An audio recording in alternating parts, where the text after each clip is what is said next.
My question to the fourth lecture of lines and angle. ये class 9th का हम लोग जो मैथमेटिक्स है लाइन्स एंड एंगल उसके बारे में बात कर रहे हैं और ये फोर्थ लेक्चर है। फर्स्ट लेक्चर में हम लोग एंगल्स के बारे में, लाइन्स के बारे में बेसिक समझे थे। सेकंड लेक्चर में हम लोग एक क्वेश्चन को 5-6 तरीके से किए थे। थर्ड लेक्चर में हम लोग क्या किए थे, थर्ड लेक्चर में हम लोग पैरेलल लाइन के बारे में पूरा थ्योरी पढ़े थे और अब पढ़ने वाले हैं ट्रायंगल्स के बारे में। ट्रायंगल्स तो वैसे आपका नेक्स्ट चैप्टर है ही, जिसमें हम लोग कॉन्ग्रुएंसी करेंगे। कॉन्ग्रुएंसी का थोड़ा हमारा नॉलेज आपको होगा ही, उसमें कॉन्ग्रुएंसी करेंगे। यहाँ आपको सिर्फ ट्रायंगल, उसकी बेसिक नॉलेज, उसका बेसिक नॉलेज, उसके टाइप्स के बारे में, वो क्या है उसके बारे में, और एक दो प्रॉपर्टी के बारे में जाना। तो समझिए, नाम से ही पता चला, आप मेरा ज्योमेट्री का बेसिक देखे होंगे तो यहाँ से समझते होंगे tri stands for 3 and angle stands for, ठीक है। A figure which is made by intersection of two ray, two line segment और टू लाइन्स। तो ये हो गया एंगल, जिसमें 3 एंगल हो। तो 3 एंगल कब बनेगा, देखिए एक एंगल ये है, ठीक है, और एक एंगल ये है। अब ये दोनों एंगल मिल जाए तो ये तीसरा एंगल भी यहाँ बना देगा। तो सिंपली आप अगर इसको एक्सप्लेन करना चाहते हैं कि ट्रायंगल क्या है, बहुत सिंपल वर्ड में, वैसे तो आप इसको अगर अच्छे से एक्सप्लेन कर सकते हैं तो ये एक पॉलीगन है। पॉलीगन आपको याद होगा, मैंने बनाया है, उसमें बेसिक एक क्लोज फिगर होता है सिंपली, जो 3 या 3 से ज़्यादा लाइन सेगमेंट से घिरा रहता है, ठीक है। तो आप ऐसे एक्सप्लेन कर सकते हैं। वैसे अगर आपको पॉलीगन के बारे में नॉलेज नहीं है तो हम लोग चलिए सिंपल से ही चलते हैं। एक क्लोज्ड फिगर है, क्लोज फिगर तो समझ सकते हैं ना, क्लोज्ड फिगर या सिंपली फिगर भी बोल सकते हैं। मैथमेटिक्स में कोई पिक्चर को फिगर बोल सकते हैं। अब फिगर या closed figure made up of या हैविंग, जिसके पास होता है हैविंग 3 लाइन्स, 3 लाइन्स होते हैं। आपको फिगर पता ही होगा, ऐसा होता है ट्रायंगल। इसके बाद 1 लाइन, 2 लाइन, 3 लाइन सेगमेंट या 3 साइड। लाइन सेगमेंट को ही क्या बोलते हैं हम लोग, साइड्स। तो आपको बहुत सारा डिफिनेशन दे सकते हैं, 3 लाइन सेगमेंट या 3 साइड्स, 3 एंगल्स एंड 3 वर्टिसेस। अब आप नहीं जानते तो चिंता मत कीजिए, सबके बारे में हम लोग एक बारी बारी बात करते हैं, ठीक है, टाइम्स बाय टाइम्स। अब ऐसे ही बोल सकते हैं a close figure which is made from 3 line segment, या a closed figure having 3 sides, 3 angles and 3 vertices. आप कैसे भी एक्सप्लेन कर सकते हैं। अब चलिए समझते हैं साइड्स क्या होता है। फिगर तो हम लोग समझते हैं इस तरह का होता है, ये फर्स्ट नंबर है पॉलीगन। अब चलिए साइड क्या होता है इसके बारे में बात करते हैं। तो साइड जो है वो लाइन सेगमेंट है जिससे वो फिगर बना हुआ है। जैसे ये अगर ट्रायंगल की बात करें, ट्रायंगल में आप देख रहे होंगे 3 साइड है, एक AB, एक BC और एक AC। यहाँ 3 लाइन सेगमेंट है रियल में। एक AC है अलग लाइन सेगमेंट, ये समझिए AC एक अलग लाइन सेगमेंट रहा होगा, AB एक अलग लाइन सेगमेंट रहा होगा और BC एक अलग लाइन सेगमेंट रहा होगा। यही तीनों जब मिला होगा तो क्या बनाया होगा, इसको अगर मैं पास ले जाऊँ तो तीनों मिल जाएगा तो क्या बन जाएगा, एक क्लोज फिगर, जिसको हम लोग ट्रायंगल के रूप में जानते हैं। तो आपको अगर डिफाइन करना हो साइड्स क्या होता है, मैं एकदम बेसिक से चल रहा हूँ। साइड्स क्या होता है, तो द लाइन सेगमेंट, वो line segment, the line segment from which a figure is form, जिससे वही फिगर बना है। या आप स्पेसिफिक होना चाहते हैं, सिर्फ ट्रायंगल के बारे में बात करना चाहते हैं तो line segment from which triangle is form, from which a figure is form, जिस फिगर जिस साइड से बनता है, जिस लाइन सेगमेंट से बनता है, उसी को क्या बोलते हैं, साइड्स। जैसे ट्रायंगल्स में कितना होते हैं, तो ट्रायंगल को हम सिंबल इससे डिनोट करते हैं। तो triangle has 3 side, why, because it has 3 line segment, it is made from 3 line segment. अब एंगल्स की, एंगल्स के बारे में बहुत मैंने बात कर चुका है। एंगल जो होता है वो कैसा होता है, तो एंगल सिंपली एक फिगर है जो किसे बनता है, ठीक है। अब फिगर फॉर्म जब 2 लाइन या 2 लाइन सेगमेंट या 2 रे इंटरसेक्ट करता है यानी मिलता है, फॉर्म बाय इंटरसेक्शन। इंटरसेक्शन, और आपको इंटरसेक्शन है भी नहीं लगाना चाहिए, आप 9th में हैं फिर भी आप वो लग रहा है तो आप समझिए मीटिंग यानी मिलना। मीटिंग ऑफ रेज, रे लिख सकते हैं, लाइन्स लिख सकते हैं और लाइन सेगमेंट। 2 या 2 से ज़्यादा लाइन सेगमेंट या रे या लाइन्स मिलते हैं, लाइन सेगमेंट्स मिलते हैं तो क्या बन जाता है, एंगल्स। अब एंगल्स कुछ इस तरह का दिखता है हम लोग को। अब एंगल्स में 1-2 चीज़ हम लोग जानते हैं। एंगल का ये दोनों जो ये पार्ट है इसको आर्म्स बोला जाता है, ठीक है, हाथ एंगल का। और ये जो है ये कहा जाता है वर्टेक्स इसका, ठीक है। और यहाँ भी सेम चीज़ है, यहाँ देखिए इसमें आपको कितना एंगल दिख रहा है, एक ये। क्यों ये एंगल कैसे बन गया, क्योंकि ये एक लाइन सेगमेंट है, ये एक लाइन सेगमेंट है, दोनों आके मिला है और जहाँ बनता है उसी फिगर को क्या बोलते हैं, एंगल। तो एक आपको ये एंगल दिख रहा है, इस एंगल को क्या बोल सकते हैं, एंगल ABC। उसी तरह से यहाँ पे एक एंगल आपको दिख रहा है, क्योंकि यहाँ पे AC और BC दोनों मिलके बनाया हुआ ये एंगल, तो एक एंगल ये हो गया। और एक AB और AC दोनों मिलके बना हुआ, तो एक एंगल ये हो गया। तो आपके पास ट्रायंगल में 3 एंगल्स होते हैं, 3 साइड। आप यहाँ पे लिख भी सकते हैं 3 साइड में कौन कौन है, एक AB है, एक AC है और एक BC एंगल है, ठीक है। तो यहाँ पे ट्रायंगल के पास कितना होता है, ट्रायंगल है 3 एंगल्स, 3 एंगल्स होते हैं। और आप लिख लीजिए, अच्छा होगा, या तो angle A, angle B, angle C करके लिखेंगे तो अच्छा होगा। पर उससे भी अच्छा हम लोग क्या कर सकते हैं, A बीच में रखिए, B और C। आपको एंगल पढ़ने आता होगा। एक हो गया ये, एक हो गया ये और एक हो गया ये। तो ये आपका 3 एंगल हो गया, ठीक है। अब बात करते हैं वर्टेक्स का, ठीक है। वर्टेक्स या उसी का प्लूरल होता है वर्टिसेस। वर्टेक्स क्या है, तो वो जो पॉइंट है जहाँ पे 2 लाइन या 2 रे या 2 लाइन सेगमेंट मिल के और एंगल का फॉर्मेशन करते हैं, उसी पॉइंट को जो है वो क्या कहा जाता है, वर्टेक्स। ये जो पॉइंट है ना जहाँ पे जो दोनों में है, दोनों आर्म में है, तो उसको क्या बोलते हैं, वर्टेक्स। तो आप मैंने पिछले लेक्चर में लिख दिया, फिर भी लिख लीजिए, a point common to both arms of angle. Point common to, common हो दोनों में हो, कॉमन मतलब दोनों, common to both arm of angle. ठीक है, अगेन आपको आर्म्स के टर्म्स में डिफाइन करना है, तो कैसे डिफाइन करेंगे, अ पॉइंट, ठीक है, या a point of intersection of two ray, वो दो रे का इंटरसेक्शन का पॉइंट जहाँ पे एंगल बनता है, where angle is form is known as vertex. इसका प्लूरल क्या होता है, वर्टिसेस। ट्रायंगल के में कितना एंगल है, 3, तो 3 वर्टेक्स भी होगा, एक ये एक ये एक ये, तो 3 वर्टेक्स भी होते हैं। तो ट्रायंगल हैज 3 वर्टिसेस, वर्टेक्स का प्लूरल 3 वर्टिसेस, 3 है तो वर्टिसेस होगा। और नाम कैसे देते हैं, तो वर्टिसेस एक पॉइंट है, वर्टिसेस क्या है, एक पॉइंट है ना, तो इसको पॉइंट को किसी से अल्फाबेट से, कैपिटल अल्फाबेट से लोकेट करते हैं। एक ए हो गया, एक बी हो गया, एक सी हो गया। अगेन आपको एक चीज़ समझना है, ट्रायंगल में ना आप बोले आपको कितना पार्ट होता है, तो आप बोलेंगे 9 पार्ट होता है, 3 side, 3 angle, 3 vertex. No doubt आपका कहना भी एक हद तक सही है, पर मेन पार्ट जो है वो 6 ही माना जाता है, 3 साइड 3 एंगल। क्यों वर्टेक्स क्यों नहीं माना जाता है, क्योंकि वर्टेक्स एंगल में ही आ जाता है। ठीक है, वर्टेक्स एंगल में ही आ जाता है। तो हम लोग लिख सकते हैं ट्रायंगल हैज मेनली 6 पार्ट्स। कितने होते हैं, 6 एलिमेंट्री पार्ट्स या 6 पार्ट्स। कौन कौन, 3 साइड्स और 3 एंगल्स। अब ये 3 साइड्स और 3 एंगल्स के बेसिस पे ट्रायंगल को डिवाइड किया गया। ये तीनों साइड का क्या खासियत होने वाला है, क्या दोनों इक्वल होने वाला है, कोई इक्वल नहीं होने वाला है, तीनों इक्वल होने वाला है, उस हिसाब से। तो on the basis of side, देखिए ट्रायंगल का आप क्लासिफिकेशन पढ़ते हैं, टाइप पढ़ते हैं, और ये सब पढ़े हैं, इसलिए मैं थोड़ा जल्दी जा रहा हूँ। On the basis of sides एक क्लासिफिकेशन है, और एक है on the basis of angle, on the basis of angle. ठीक है, मुझे उम्मीद है आप एंगल पर क्या है, एक्यूट एंगल क्या होता है, ऑब्ट्यूज क्या होता है, राइट एंगल होता है क्या है, फर्स्ट में ही बता दिया है मैंने। तो on the basis of side जो है ट्रायंगल को 3 पार्ट किया गया है। एक इक्विलेटरल ट्रायंगल, अब नाम से ही पता चला होगा इक्विलेटरल क्यों नाम दिया होगा। लेटरल स्टैंड फॉर साइड, ठीक है, lateral stand for standing side और साइड, तो equilateral stand for equal sides, यानी a triangle having all sides equal, तो उसको क्या बोलेंगे, इक्विलेटरल ट्रायंगल। दूसरा आइसोसेल्स, आइसोसेलेस ट्रायंगल। अभी देखिए आइसोसेलेस, ये तो नाम है, आइसो मतलब होता है सेम, ठीक है, और इसका हिंदी आप देखेंगे तो और आपको क्लियर हो जाएगा। ठीक है, हिंदी में इसको द्विसमबाहु त्रिभुज कहा था, मतलब 2 भुजा जिसका सेम हो, 2 साइड जिसका सेम हो। और थर्ड इसका एक होता है स्केलन, ठीक है, स्केलन मतलब ऑड, मतलब सब अलग अलग हो। ठीक है, 3 हमारे पास क्या हो गए, 3 एंगल, 3 टाइप के ट्रायंगल हो गए, 3 तरह के ट्रायंगल हो गए हमारे on the basis of side की। साइड कैसा है, तीनों बराबर है, इक्विलेटरल, हिंदी में इसका बहुत समबाहु त्रिभुज बोलते हैं।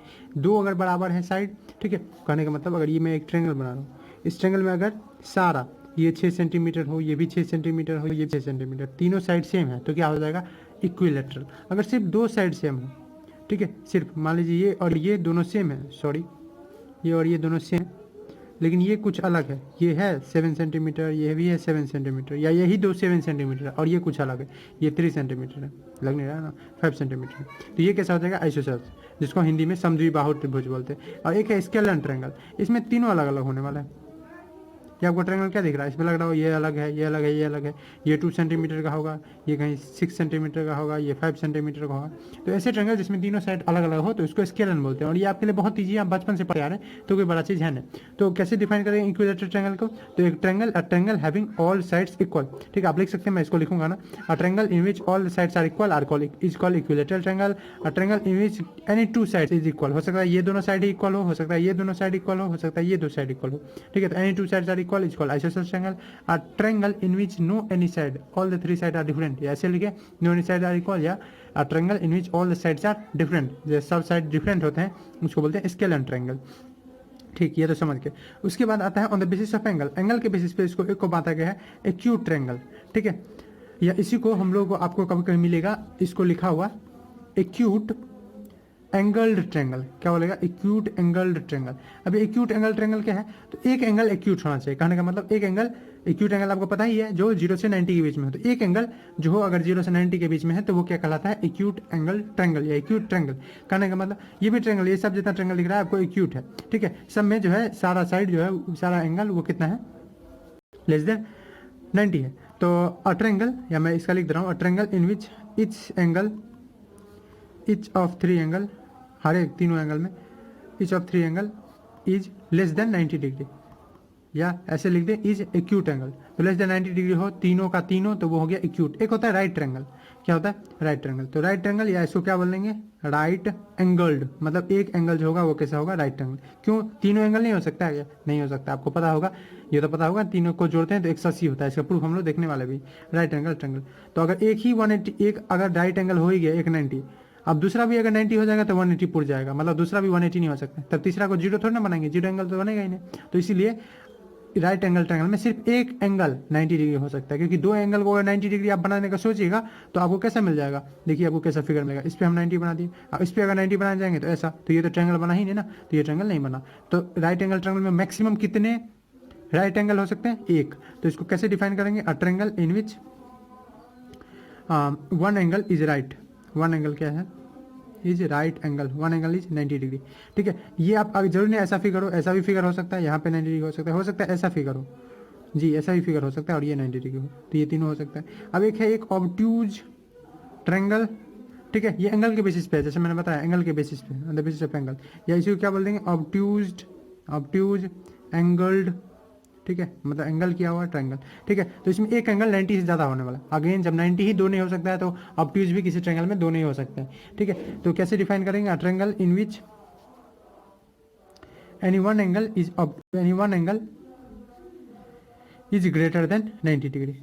एक ही एंगल तो हो ही सकता है 90 डिग्री से बड़ा, दूसरा एंगल तो हो ही नहीं सकता है 90 डिग्री से बड़ा, सब तो उसके बाद छोटा ही होगा, क्योंकि दूसरा एंगल 90 से बड़ा होता है तो एक दो ही एंगल मिल गया 180 से ज़्यादा हो जाएगा, तो जो पॉसिबल है नहीं, angle is greater than 90 degree. इसका एक फिगर दिखा दीजिए, देख लीजिए, ये देखिए, ये यहाँ तक करता तो मैं 90 होता ना, यहाँ तक अगर मैं करता तो 90 होता, 90 कैसा ऐसा बनता है ना, तो यहाँ तक करता 90 होता, पर ये एक्स्ट्रा है, मतलब 90 से ज़्यादा है, मान लीजिए 120 है, ये हो सकता है 30 हो कुछ भी हो। ठीक है, तो ये जो हो गया, ये मैंने बात कर लिया किसका, एक्यूट का, राइट का और ऑब्ट्यूज का। इधर इक्विलेटरल, आइसोसेल्स, स्केलर, आपको अगर डिफिनीशन अभी भी नहीं लिखी है तो समझिए, all sides are equal, all three sides are equal, सारे तीन साइड जो होते हैं वो इक्वल होते हैं इक्विलेटरल ट्रायंगल में। Any two sides are equal, कोई दो साइड्स इक्वल होते हैं, और स्केलर ट्रायंगल, ठीक है, ऑल साइड्स आर डिफरेंट, सारे side, all three sides are different, तीनों थ्री साइड जो होते हैं डिफरेंट। अब कहीं कहीं बुक में आपको मिल जाएगा, बच्चे में से पूछ देते हैं कि एक और हम लोग देखते हैं आइसोसेल्स राइट ट्रायंगल, वो क्या है, वही चीज़ है, आपको थोड़ा सा ध्यान देना है वर्ड पे, ये कोई अलग ट्रायंगल नहीं है, 6 ही ट्रायंगल है मैंने हम लोग के पास। एक कोई बच्चा पूछ देता है कि आइसोसेल्स ट्रायंगल हम लोग देखते हैं वो क्या है, आइसोसेल्स राइट ट्रायंगल। तो देखिए इसका सिंपल मतलब है कि आइसोसेल्स है पहली बात, तो मतलब दो साइड बराबर होगा, और राइट भी है, मतलब एक डिग्री एक एंगल होगा वो 90 डिग्री होगा, मतलब आप इसको ऐसे समझिए, ये और ये आप बराबर बनाने वाले हैं। अब राइट एंगल का आप खासियत जानते होंगे ना, कि राइट एंगल में कुछ कुछ स्पेशल नेम होता है, जैसे राइट एंगल के सामने वाला साइड का नाम, इसको हम लोग एक अपना नाम देते हैं जिसको हाइपोटेन्यूस बोला जाता है।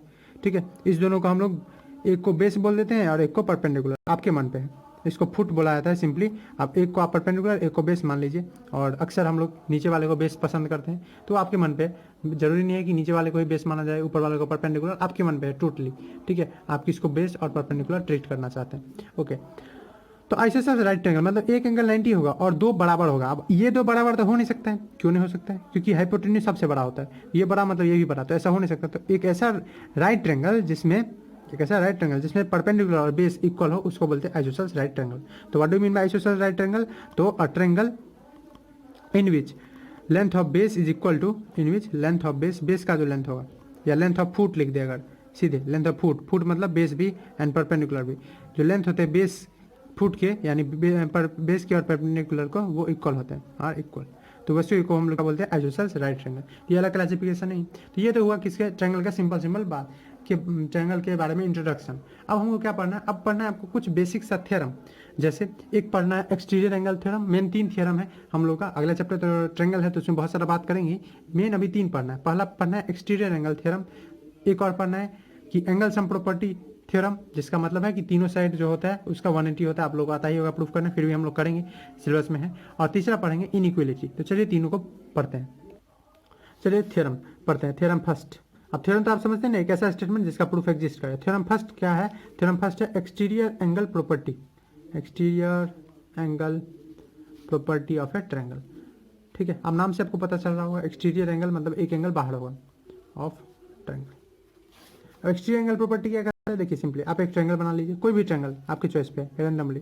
अब देखिए ये तो ट्रायंगल हो गया, अब इसमें एक्सटीरियर एंगल क्या है, तो इंटीरियर आप समझे, ये है इंटीरियर एंगल है, अंदर है, इसलिए एक अगर ऐसे लाइन एक्सटेंड करें, आपके मन पे है, आप इधर भी बढ़ा सकते हैं, इधर भी बढ़ा सकते हैं, किधर भी बढ़ा सकते हैं। तो एक अगर ये एंगल बढ़ा दे तो ये एंगल क्या हो गया, ये हो गया एक्सटीरियर। क्या हो गया, एक्सटीरियर।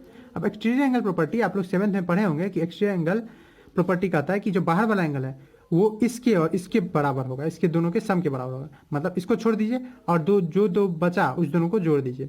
करने का मतलब है अगर मैं नाम दे दूं इसे ए बी सी और इजी के लिए 1 2 3 4, तो इसका थ्योरम का कहने का मतलब है कि 4 इक्वल टू 1 प्लस 2 होगा। इसके बगल वाले को छोड़ दीजिए, ठीक है। आप सिर्फ किसका मतलब रखेंगे, सिर्फ आप मतलब रखेंगे उसके जस्ट अंदर वाला अपोजिट से, मतलब बगल वाला को छोड़ दीजिए, ठीक है। तो चलिए करते हैं। चलिए, तो पहला चीज हमको ये प्रूफ करना है। क्या प्रूफ करना है, ये। तो इसमें आपको एक सिंपल सा नॉलेज का यूज होगा कि ट्रायंगल का जो एंगल होता है, तीनों एंगल, उसका जो सम होता है वो 180 होता है। ये आपको जानते ही है और ऑफकोर्स इसका भी प्रूफ हम लोग करने वाले हैं। तो पहला चीज़ हम लोग ये जानते हैं कि angle 1 plus angle 2 plus angle 3 जो होगा 180 होगा डिग्री, ठीक है। ये फर्स्ट मानते हैं, क्यों, क्योंकि तीनों एंगल का सम ट्रायंगल में 180 होता है। और एक हम लोग क्या जानेंगे कि 3 + 4 180 होगा। क्यों भैया 3 + 4 क्यों होगा 180? 3 + 4 इसलिए 180 होगा क्योंकि ये एक लाइन पे है, लीनियर पेयर है, सिंपली एक लीनियर पेयर है। लीनियर पेयर क्या होता है, दो एंगल जो कि एक ही लाइन पे है और 180 डिग्री का एंगल बनाते हो। तो ये एक सीधा लाइन है, उस पर 3 + 4 180 बनाएगा। अब अगेन दोनों 180 ही है, तो क्या मैं 1 + 2 + 3 इसको क्या मैं 3 = 4 इक्वेट कर सकता हूँ, क्योंकि सब तो 180 है तो मैं इक्वेट कर सकता हूँ, बहुत किए हैं सर। तो देखिए 3 और 3 तो कैंसिल हो जाएगा, तो यहाँ क्या बचा, angle 1 plus angle 2 equal to angle 4। तो यही प्रूफ करना था हम लोग, ठीक है। यही प्रूफ करना था, हो गया प्रूफ, इतना ईजी, ठीक है। बस दो चीज़ याद रखना है। पहला चीज़ ये एक सीधा एक स्ट्रेट लाइन पे है तो 3 + 4 क्या हो जाएगा 180। दूसरा चीज़ की तीनों एंगल का सम जो होता है 180, दोनों का मैं इक्वेट किया, बन गया, ये आ गया एक्सटीरियर एंगल का प्रूफ। चलिए सेकंड थ्योरम की तरफ बढ़ते हैं। सेकंड थ्योरम है इसी चीज़ को प्रूफ करना कि तीनों एंगल का सम जो होता है वो 180 होता है। थ्योरम 2। अब इसको भी हम दोनों तरीके से करेंगे, एक एक्सटीरियर एंगल की मदद से और एक पैरेलल लाइन की मदद से। तो चलिए करते हैं थ्योरम 2। थ्योरम 2 क्या है, angle sum property of a triangle. Angle sum property of a triangle. Again मैं पहले बोल चुका हूँ कि सब कुछ जो होता है वो इंटरकनेक्टेड होता है, एक को करने के लिए दूसरा का यूज करना ही पड़ता है, तो आपको ज़्यादा अजीब लगना नहीं चाहिए। चलिए ये हमारे पास एक ट्रायंगल है, ठीक है, A B C. Again easy के लिए हम इसमें 1 2 और 3 नाम दे दिए। हमको क्या प्रूफ करना है, टू प्रूफ करना है कि angle 1 plus angle 2 plus angle 3 ये जो होता है वो होता है 180 डिग्री, ठीक है। यही हमको क्या करना है, प्रूफ। ओके, कैसे प्रूफ करें, तो अभी तो आपको कुछ दिख नहीं रहा होगा कैसे करें, तो एक बार आप एक्सटीरियर एंगल बना के देखिए तो आपको खुद से समझ में आ जाएगा, ठीक है। बना लेते हैं, चलिए एक्सटीरियर एंगल तो बना लिए। अब क्या करें, तो अब ये करें कि अब इसको भी एक नाम दे देते हैं, ठीक है, नाम दे देते हैं, ठीक। अब देखिए एक्सटीरियर एंगल प्रॉपर्टी से क्या कहते हैं, तो हम लोग लिखेंगे एक line, from exterior angle property, from exterior angle property. Exterior angle property से एक बात हम लोग जानते हैं, क्या बात जानते हैं, तो एक्सटीरियर एंगल प्रॉपर्टी से जानते हैं कि एंगल 1 प्लस एंगल 2 ये जो होता है वो किससे बराबर होता है, एंगल 4। यही नहीं बोलता है कि बाहर वाला एंगल जो है वो इंटीरियर अपोजिट के सम के बराबर होता है। आपको अगर स्टेटमेंट लिखना है एक्सटीरियर एंगल का, मैं लिख देता हूँ अभी, तो 1 + 2 जो होगा 4 के बराबर, अभी हम प्रूफ किए, इसी का यूज करें। तो अब देखिए अगर मैं, अब ये दोनों इक्वल है, ये भी 5 है, ये भी कुछ होगा, ठीक है, और ये भी कुछ होगा, मान लीजिए 120 है तो ये भी 120, तो है ना, दोनों इक्वेट किया हुआ। अब यूक्लिड का थ्योरम याद कीजिए, ज्योमेट्री का बेसिक है वो, इसीलिए पहले बताया हुआ है। यूक्लिड का थ्योरम मैंने बहुत अच्छे से बता के रखा हुआ है, आपको जाना है, नहीं पढ़े यूक्लिड तो पढ़ लीजिए। तो देखिए, और ये सिंपल सा कंसेप्ट है, अगर 2 2 के बराबर है तो इधर भी हम 3 जोड़ देते हैं, इधर भी 3, कोई फर्क पड़ेगा नहीं, घटा भी देंगे सेम, मल्टीप्लाई कर देंगे, भाग कर देंगे, कोई फर्क नहीं पड़ेगा। तो उनका एक थ्योरम था कि अगर इक्वल ऐड किया जाए, इक्वल में मतलब इधर भी कुछ जोड़ दे, इधर भी कुछ जोड़ दे, इधर भी 60 डिग्री जोड़ दे, इधर भी 60 डिग्री जोड़ दे, ये पहले से 120 था ही, अब 60 डिग्री इधर जोड़े 180, ये भी 120 था तो इसमें 60 जोड़े 180, तो कोई फर्क नहीं पड़ेगा, 180 180 हो जाएगा। तो अगर इक्वल जोड़ते हैं दोनों तरफ तो कोई फर्क नहीं पड़ता है। तो वही हम लोग करने वाले हैं, एडिंग किसको जोड़े, एंगल 3 को। एंगल 3 जोड़ने से क्या होगा, एंगल 3 जोड़ने से ये होगा कि 1 2 3 एक साथ आ जाएगा, ठीक है। Adding 1 angle 3 to both side, दोनों साइड हम लोग क्या बोल रहे हैं, जोड़ रहे हैं एंगल 3। तो इससे क्या होगा, तो देखिए angle 1 plus angle 2 plus angle 3 और इधर क्या हो जाएगा, एंगल 4 प्लस एंगल 3। आपको एक हिंट मिल रहा है क्या, क्या आप एंगल 4 एंगल 3 को देखिए, हाँ देखा, अरे ये तो 180 डिग्री होगा ना लीनियर पेयर से, हाँ ठीक समझा। तो यहाँ से आपको प्रूफ हो गया कि एंगल 1 एंगल 2 और एंगल 3 जो होता है वो 180 डिग्री होता है। क्यों, चूंकि एंगल 4 प्लस एंगल 3 ये होगा 180 डिग्री से। ये क्यों होगा, लीनियर पेयर के कारण, जिसका वेरिफिकेशन हम लोग पिछले वीडियो में देख चुके हैं, पिछले वीडियो में। अब चलिए एक और तरीका है हमारे पास पैरेलल लाइन का यूज करते हुए इसी थ्योरम को प्रूफ करने का। तो ये हमारे पास रहा वही ट्रायंगल, एक कोई ट्रायंगल। इसमें क्या करने वाले, इसमें आपको एक कंस्ट्रक्शन करना पड़ेगा। कंस्ट्रक्शन क्या है, जैसे आप इसको बाहर बढ़ाए थे ना, एक्सटेंड किए थे ना, वही कंस्ट्रक्शन मतलब कुछ उस फिगर में एक्स्ट्रा बना देना, उसी को बोलते हैं कंस्ट्रक्शन। चलिए एक कंस्ट्रक्शन क्या करते हैं, तो ये हमारे पास अगर ए बी सी है तो बी सी के पैरेलल एक लाइन आपको बनाना है। इससे क्या होगा, अब देखिए तो मज़ा आएगा। ठीक है, बी सी के पैरेलल एक लाइन बना रहे हैं, अब बहुत सारा एंगल बन जाएगा। जैसे पहले अगर ये 1 था, ये 2 था, ये 3 था, अब यहाँ भी एक एंगल बन रहा है, एंगल 4 नाम देता हूँ, यहाँ भी बन रहा है 5 बन रहा है। ठीक है, तो हम लोग एक कंस्ट्रक्शन किए यहाँ, क्या किए हैं, कंस्ट्रक्शन।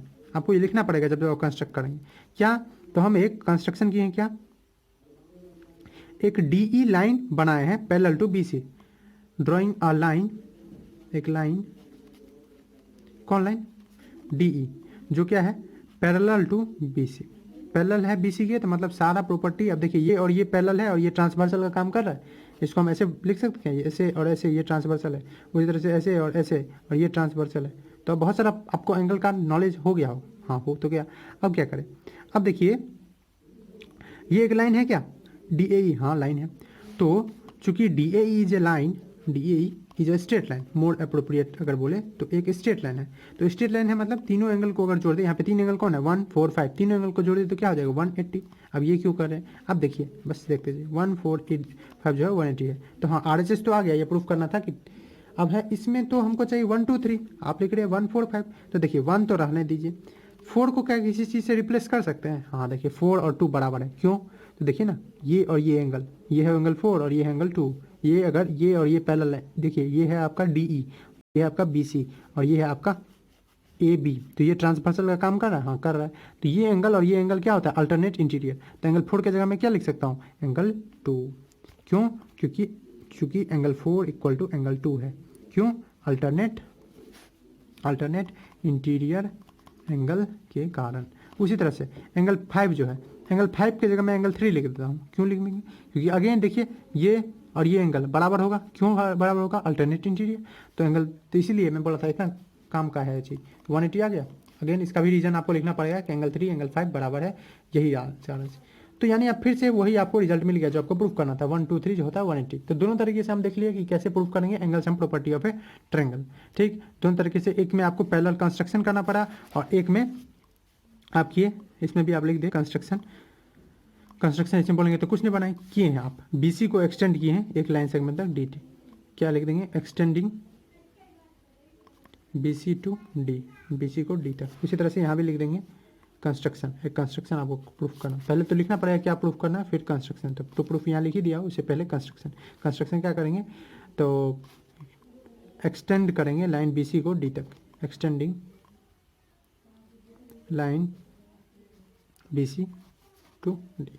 तो यही कंस्ट्रक्शन हुआ और ये 2 थ्योरम आप प्रूफ कर लिए। इस दोनों का मैं आपको जो इजी लगाओ, या तो आप एक्सटीरियर एंगल प्रॉपर्टी से कर सकते हैं या नहीं तो आप इस थ्योरम से कर सकते हैं, दोनों तरीके से आप कर सकते हैं। तो चलिए अब एक और थ्योरम बच जाता है हम लोग का, इसको हम कर सकते हैं। तो अगेन आप ये याद रखिए, एक्सटीरियर एंगल बहुत इंपॉर्टेंट है, ये तो सबको याद रहता है कि तीनों एंगल का सम 180 होता है, पर ये एक्सटीरियर एंगल आपको याद रहता है। एक्सटीरियर एंगल थ्योरम कहता क्या है, मैं यहाँ लिख दे रहा हूँ, statement of exterior angle, statement of theorem 1 था वही एक्सटीरियर एंगल प्रॉपर्टी। ये कहता है कि the exterior angle of a triangle, exterior angle drawn in a triangle is equal, वो बराबर होता है किसके, is equal to the sum of interior opposite angle, interior में जो 2 अपोजिट एंगल होंगे उसके सम के बराबर, जो एक्सटीरियर एंगल होगा is equal to the sum of 2 interior opposite angle. ठीक है, तो is equal to the sum of 2 interior opposite angle, तो इंटीरियर भी है अपोजिट भी है। तो यही चीज़ करना चाहता है कौन, हमारा एक्सटीरियर एंगल प्रॉपर्टी। तो चलिए समझिए। अब देखिए थर्ड एक थ्योरम है, वो है इनइक्वालिटी, इसके बारे में हम पढ़ेंगे नेक्स्ट जो चैप्टर हमारा थर्ड ट्रायंगल, उसमें कन्ग्रुएंसी में। पर यहाँ पे थोड़ा जान लीजिए कि ट्रायंगल में होता क्या क्या है, क्योंकि मैं सब कुछ यहाँ लगभग बात किया हूँ, तो ये भी आप बात कर ही लेते हैं। इनइक्वालिटी ऑफ ट्रायंगल 2 तरह से कहा जाता है, और ये भी आप पढ़े हैं 7th में। पहला चीज़ कहता है कि अगर किसी 2 ट्रायंगल के, अगर कोई ट्रायंगल बना हुआ है उसमें आप किसी 2 साइड को जोड़ेंगे तो वो हमेशा तीसरे से बड़ा होगा। कहने का मतलब है कि इस दोनों को जोड़े, ठीक है। और इस दोनों को जोड़ने पे अगर ये कम आ रहा है 358 कम आ रहा है 9 से, मतलब ये ट्रेंगल एग्जिस्ट ही नहीं करेगा। ऐसा हो सकता है, ठीक है। ये ट्रेंगल तब कब एग्जिस्ट करेगा, देखिए 3 5 और इसको 7 होना पड़ेगा, 6 भी हो सकता है। मतलब किसी दो को जोड़ेंगे तो उसको तीसरे से बड़ा होना है। आपको 3 साइड होता है तो 2 का तो कम से कम इतना वैल्यू होगा कि दोनों जुड़ के और तीसरे से बड़ा होगा। यही कहता है पहला इनइक्वालिटी। इनइक्वालिटी मतलब क्या, इक्वल नहीं होना है, बड़ा होना है या छोटा होना है, ठीक है। इनइक्वालिटी का पहला स्टेटमेंट है sum of any two side of a triangle, sum of any two sides of a triangle is greater, वो हमेशा ग्रेटर होगा किससे, देन थर्ड साइड, ग्रेटर होगा थर्ड साइड से। और दूसरा तरीके से हम बोलते हैं कि किसी दो का आप डिफरेंस कर लीजिए, ठीक है, किसी दो का आप डिफरेंस कर लीजिए, वो डिफरेंस हमेशा छोटा आना चाहिए, ठीक है। किससे छोटा आना चाहिए, थर्ड से। जैसे 7 - 3 4 आ रहा है, 4 5 से छोटा है, हाँ। 7 - 5 और सब पे लागू होना चाहिए। 7 - 5 2 छोटा आ रहा है 3 से, हाँ। 5 - 3 2 2 7 से छोटा है, हाँ। तो ये कहता है सेकेंड इनइक्वालिटी का थ्योरम। इनइक्वालिटी ये क्या है, difference of any two side of a triangle, difference of any two sides of a triangle is smaller than third side, वो स्मॉलर होते हैं किससे, थर्ड साइड से। यही था दोनों थ्योरम। और आप सारा क्वेश्चन लगा सकते हैं, जितना है लाइन एंड एंगल का सब लगा सकते हैं। अब चलिए ऐसे ही पढ़ते रहिए। अब नेक्स्ट लेक्चर में हम लोग बात करेंगे ट्रायंगल्स के बारे में। अभी ये यहीं खत्म होता है। अगर अगेन आपको एक्सरसाइज का सॉल्यूशन चाहिए किसी भी क्वेश्चन का, या पूरा है एक्सरसाइज का सॉल्यूशन चाहिए, तो आप कमेंट कर सकते हैं, मैं एक एक का लाऊंगा। आपको उसमें भी अगर 2-3 तरीके से चाहिए तो वो भी मैं लाऊंगा। ऐसे देखते रहिए। Thanks for